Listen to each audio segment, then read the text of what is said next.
আরও একটা নতুন ভ্লগে তোমাদের সকলকে স্বাগত জানাই। চারিদিকের পরিস্থিতির জন্য বেশ কয়েকদিন কোনো ভ্লগ আপলোড করা হয়নি, আর সেই মন বা মানসিকতা কোনোটাই নেই। তবে আজ একটা বিশেষ দিন। প্রত্যেক বছরের মতো আজ আমাদের বাড়িতে একটা বিশেষ পুজো আছে, সেটা হচ্ছে রান্না পুজো। বিশ্বকর্মা পুজোর আগের দিন আজকে রান্না হয় এবং কালকে সারাদিন আমাদের বাড়িতে গ্যাস জ্বলবে না, মানে আগুন জ্বলবে না। তো সেই নিয়ম অনুযায়ী আজকে রাত্রে রান্না করে সেটা ভাতের মধ্যে জল ঢেলে সেটাকে পান্তা করে কাল সারাদিন সেটাই খাওয়া হবে। শুরু হয়ে গেছে সেটারই তোড়জোড়। আর শরীর খুব একটা ভালো নেই, তাই সকাল থেকে কোনো রকম ভিডিও ক্লিপিংস নিতেও পারিনি। এখন প্রায় বাজে বিকেল 5টা, আর আমাদের সবজি কাটা আর প্রথম হাঁড়ির ভাত বসানো মোটামুটি শুরু হয়ে গেছে এবং তারপর থেকে তোমাদেরকে দেখাচ্ছি। আচ্ছা বাবা, আজকে কি পুজো? কি পুজো? রান্না। রান্না পুজো। আজকে রান্না পুজো, তো সবাই ভীষণ এক্সাইটেড আমরা প্রত্যেকে। তো চলো তোমাদের একটু একটু করে ভিডিও দেখাই। সমস্ত সবজি বাজার থেকে এনে ভালো করে ধুয়ে এখানে এখন কাটতে বসা হয়েছে। আমাদের মোট 7 রকমের ভাজা হয়, আর যেহেতু অনেক লোকই আমন্ত্রিত সেই কারণে রান্নার সবজির পরিমাণও অনেকটাই বেশি, তাই সবাই মিলে হাতে হাত লাগিয়ে কাজ করতে শুরু করেছি। এখানে দেখো আলু রয়েছে, ঢ্যাঁড়স রয়েছে, পটল রয়েছে, নারকেল রয়েছে, আর এ হলো পূজা, আমাদের পাশের ফ্ল্যাটেই থাকে। ভীষণ ভীষণ ভালো একটা সম্পর্ক হয়ে গেছে ওদের সঙ্গে, আর সেই কারণে ও কিন্তু এসে আমার সঙ্গে কাজে হাত লাগিয়েছে। এখানে আমি ভাত বসিয়ে দিয়েছি আর একদিকে ডাল সেদ্ধ করতে বসিয়ে দিয়েছি। পরপর আরো অনেক রান্না করব, সবটাই তোমাদের সাথে শেয়ার করছি, তো দেখতে থাকুন। এখানে রয়েছে কাতলা মাছ, এগুলো সব ফ্রিজে রাখা ছিল, সে কারণে পুরো বরফ হয়ে রয়েছে। তো এত মাছ এখন ভাজতে হবে।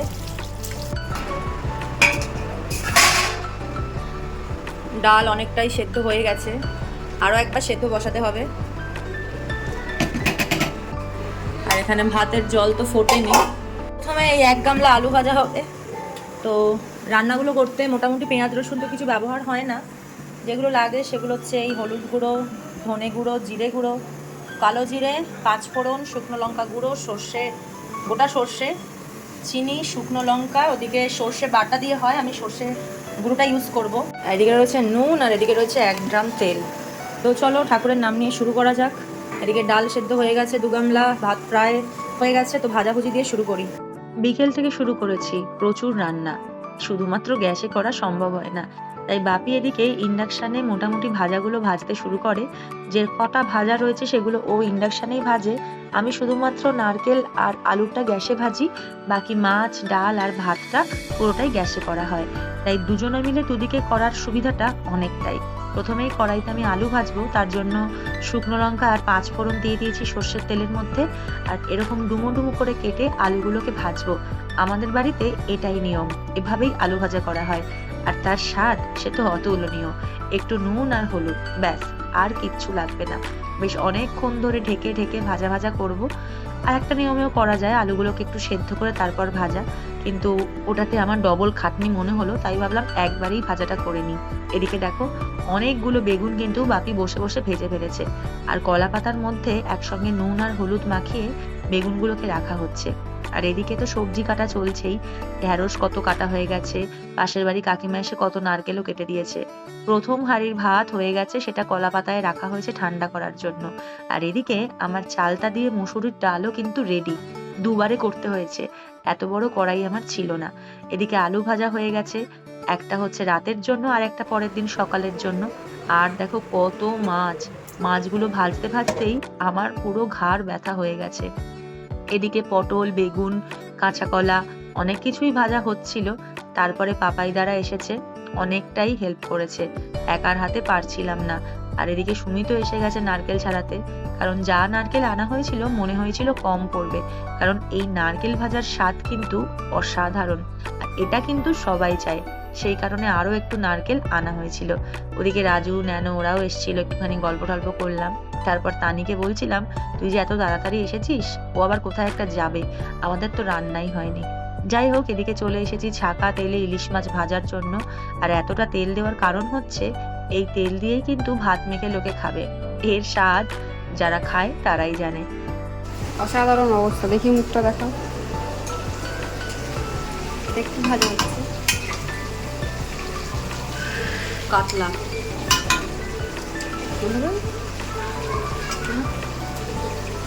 মাছের ঝোল হবে। একের পর এক সব কটা রান্নাই আমি করছিলাম, তবে সমস্ত রান্না আলাদা করে ভিডিও করা আমার পক্ষে সম্ভব হয়নি, কারণ একার হাতে এত কিছু করা, আর সব থেকে বড় কথা অনেকটা দেরিও হয়ে যাচ্ছিল, এত কিছু আয়োজন। অবশেষে আমাদের সমস্ত রান্না কমপ্লিট হয়েছে, আর এখন হবে একটু পুজো। এই পুজোটা আমরা ঘরেই করে নিই, বাপিই করে। এখানে রয়েছে ভাত, 7 রকমের ভাজা, চালতা দিয়ে মুসুরির ডাল, আর রয়েছে 2 রকমের মাছ। এবার একটা ছোট্ট কলা পাতায় ঠাকুরের নামে উৎসর্গ করে যা যা খাবার হয়েছিল সেগুলো সমস্ত একটা জায়গায় সাজিয়ে ঠাকুরকে দিয়ে তারপর ছেলেকে খেতে দেবো, কারণ প্রথম খাবারটা ছেলেকেই দেওয়া হয় যবে থেকে ও এসেছে, তাই ওকে দিয়েই শুরু করব। এখানে পুজো করা হয়ে গেছে, এবার বাড়ির সব থেকে প্রধান সদস্যর জন্য থালা সাজানো হচ্ছে। সব রকমেরই খাবার একটু একটু করে দিয়েছি, আর এই স্বাদটা ও এখনো সেরকম ভাবে বুঝে উঠতে পারেনি। আশা করি যত বড় হবে তত এটার প্রতি ভালোবাসাটা ওর বাড়বে, যেরকম আমাদের বেড়েছে।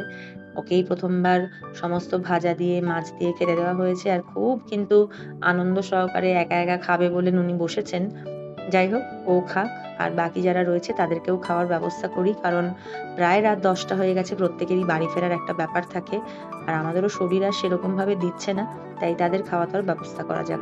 বোন আমার খাচ্ছে, বোন ভালো হয়েছে বোন। Thank you.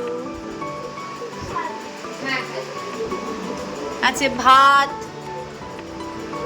ঢেঁড়স, পটল, কাঁচকলা, বেগুন, নারকেল, আলু, উচ্ছে, ইলিশ মাছের তেল, নুন, লেবু, চালতা দিয়ে ডাল, মাছ।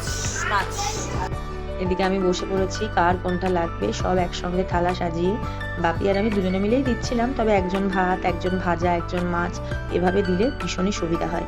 আর দেখো সবাই এসেছিল, সবার আগে ছোটুদা, এখানে অভিষেক দা, প্রতাপ, পাপাই দা, কি যে ভালো লেগেছিল ওদেরকে বলেছি, আর ওরা এসেছে। আর আমার সৌমেনদাকে দেখো, বেচারা মাটিতে বসতে পারে না, পায়ের যন্ত্রণা, তাই সোফায় বসে চেয়ারের টুলে বসে খাচ্ছে।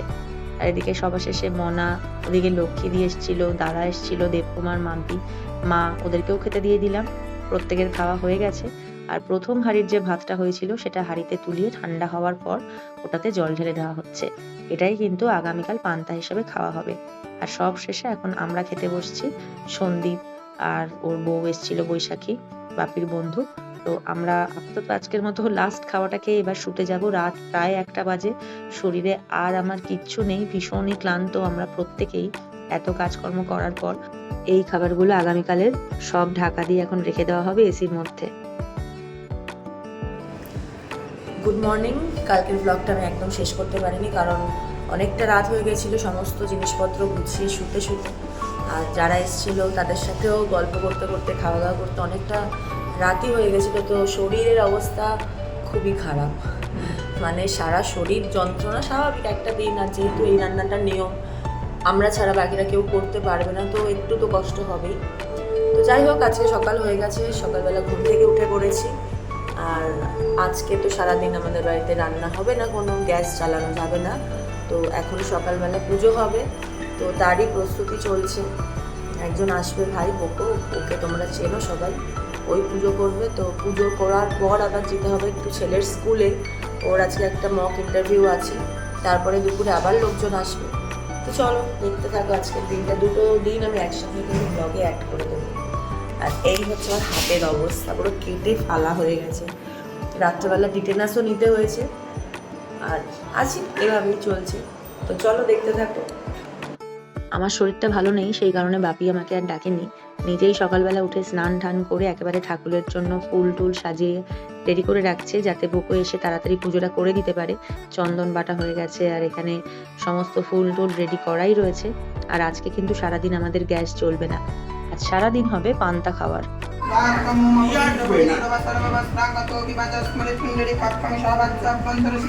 ओम विष्णु विष्णु विष्णु माधव माधव वासी माधव हृदि स्मरन्ति साधव सर्वे सर्वकार्येषु माधव माधव माधव ओम अखंड मंडलाकार।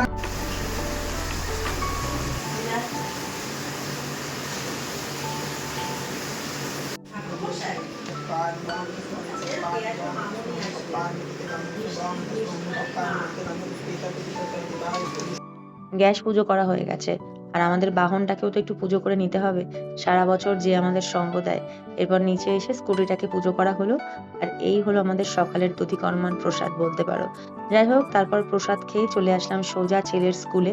ওদের স্কুলে আজকে একটা মক ইন্টারভিউ ছিল, সেখান থেকে বেরিয়ে চলে আসলাম শেওড়াফুলি স্টেশনে। অনেক দূর থেকে আমার মামুনি আসছে, কলকাতা থেকে। এই প্রথম রান্না পুজোয় আমাদের বাড়িতে, তাদেরকে নিয়ে আসার জন্য স্টেশনে গিয়েছিলাম। এদিকে দেখো সানা নানি ওরাও চলে এসেছে। আর যার কথা বলছিলাম, এই যে আমার মামুনি, খুব ইচ্ছা ছিল রান্না পুজোয় একবার আমাদের বাড়িতে আসবে, আর এই বছর কিন্তু চলেও এসেছে। এসে দেখিয়ে দিয়েছে যে একাও আসতে পারে। মামুনি এসেছিল লতা কাকির সাথে, তো দুজনে মিলে কিন্তু সুন্দর সকাল সকাল আমাদের বাড়িতে চলে এসেছিল। আর এদিকে এখন আরেকজনকে খাওয়ানো হবে, তারই তোড়জোড় চলছে। বাড়ির লোকগুলো আসলে আমার যে কি শান্তি লাগে, আমার কত কাজ কমে যায়। এদিকে দুজনে মিলে এতক্ষণ পর একটা ফ্রেমে আসলাম, কারণ এবার দুপুরের সবাই যারা আসার তারা চলে আসতে থাকবে, তাদেরকে খেতে দেওয়ার ব্যবস্থা করতে হবে। এদিকে মামুনি আর লতা কাকিকে টেবিলেই খেতে দেওয়া হয়েছিল। সবারই পায়ের সমস্যা, একটাই সমস্যা সবার লেগেই রয়েছে। আর এনাকে খাওয়ানোর জন্য এই দুজন যে কি যুদ্ধ করেছে। যাক, একটা দিন তো আমার ছুটি, ওরা আসা মানে কিন্তু আমার অর্ধেক কাজ কমে যাওয়া। এতটা খাটনির মাঝে এটুকুই যা একটু আরাম। তারপর মামুনিরাও এখানে খাওয়া দাওয়া করছে। এই ঘরে মণিমা, ছোট কাকু, বাপি, বৌমুনি, মা সবাই ছিল। ওই পারিবারিক আলোচনা যেটাকে বলে, সেসবই চলছিল। তারপর ওদেরকেও খেতে দিয়ে দিলাম, কারণ বেলা অনেকটাই হয়েছে। মা, মণিমা, ছোট কাকু আর বৌ। হ্যালো, রিলস করছিলে সারাক্ষণ। ব্লগ হচ্ছে তো ব্লগ। ফোন নিয়ে বলছি এটা আমাদের গাড়ি, এটা আমাদের জল, এটা ঠিক করছে না। হয়েছে হয়েছে। চিনি এখন ভাত খাবে, দেখবি টপ টপ। আর এতক্ষণে চলে এসেছে আমাদের সুন্দরী চিনি বুড়ি। ও আসা মানেই একরাশ আনন্দ। কি যে আনন্দ পায় আমার ছেলেটা। দুজনে এত বন্ধু, এত খেলা করে, একসাথে হওয়া মানেই এদের আনন্দের সীমা নেই। এদিকে অঙ্কিতা, সানা, নানি ওদেরকে একসঙ্গে খেতে দিয়ে দিয়েছিলাম।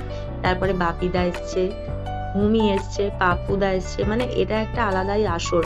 এত ক্লান্তির মাঝেও এটাই যেন এক ফোঁটা অক্সিজেন। তারপর আমরা সবাই মিলে খেতে বসলাম। আবার একসঙ্গে বন্ধুরা মিলে খাওয়া দাওয়ার মজাই আলাদা। আমি আর দিদি পাশাপাশি বসে খাচ্ছিলাম। কত যে গল্প করেছি সেদিনকে, বলা বাহুল্য। যাই হোক, নিজেদের মানুষরা সঙ্গে থাকলে এরকম আনন্দই হয়। আর এদিকে পাপ্পুদার অবস্থা দেখো, একসঙ্গে দুটো বাচ্চাকে সামলানো, এ কি মুখের কথা?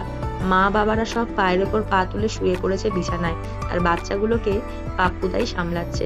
এটা দেখতে কিন্তু বেশ মজার লাগছিল, সত্যি কথা। এরা থাকলে আমাদের পুচকেগুলোকে সামলানোর জন্য কোনো মানুষের অভাব পড়ে না। ওরা একাই 100, মাথায় উঠে নাচছিল। তারপর দেখো সেই বিরল দৃশ্য।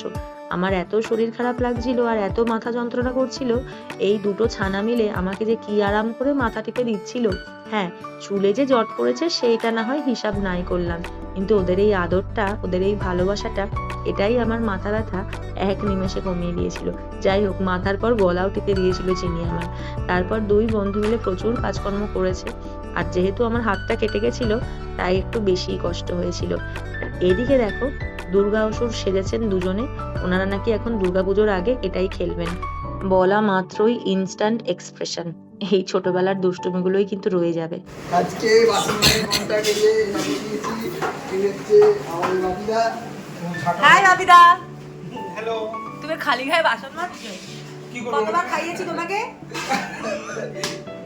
সকাল থেকে 3 বার খাইয়েছে, আর দাদা এখন এতগুলো বাসন মাজতে নেই। সারা সপ্তাহ বাসন মাজতে দিয়েছে। আপনাদের যদি বাসন মাজার কোনো লোক দরকার হয়, এরকম ডাকবেন, বাপিদা উনি এসে 2 মিনিটে বাসন মেজে দেবে। না না, আমার বোন পাচ্ছে না, তাই আমি মেজে দিচ্ছি। সেটাই। সারাদিন কালকে থেকে অনেক কাজ করেছে তো, ওই জন্য আমি মেজে দিচ্ছি। বসে আছি, কি করব? Thank you, thank you. এইরকম বন্ধু আর দাদা পেলে তার তো কোনো অসুবিধাই হয় না। এত হেল্প করে দিল বাপিদা, তার জন্য অনেক অনেক থ্যাংক ইউ। না, থ্যাংক ইউ বলাটা উচিত হবে না, নিজের লোকেরাই তো এগুলো করবে, তাই না? তারপরে অনেকটা গল্প করলাম সবাই মিলে, রাতও অনেক হয়েছে। এবছরের রান্না পুজোর শেষ খাওয়া, আরও একটা বছরের জন্য অপেক্ষা করে থাকবো। অনেকদিন পর ব্লগ করলাম, কেমন লাগলো জানাতে ভুলো না। সবাই খুব ভালো থেকো, সুস্থ থেকো, সাবধানে থেকো।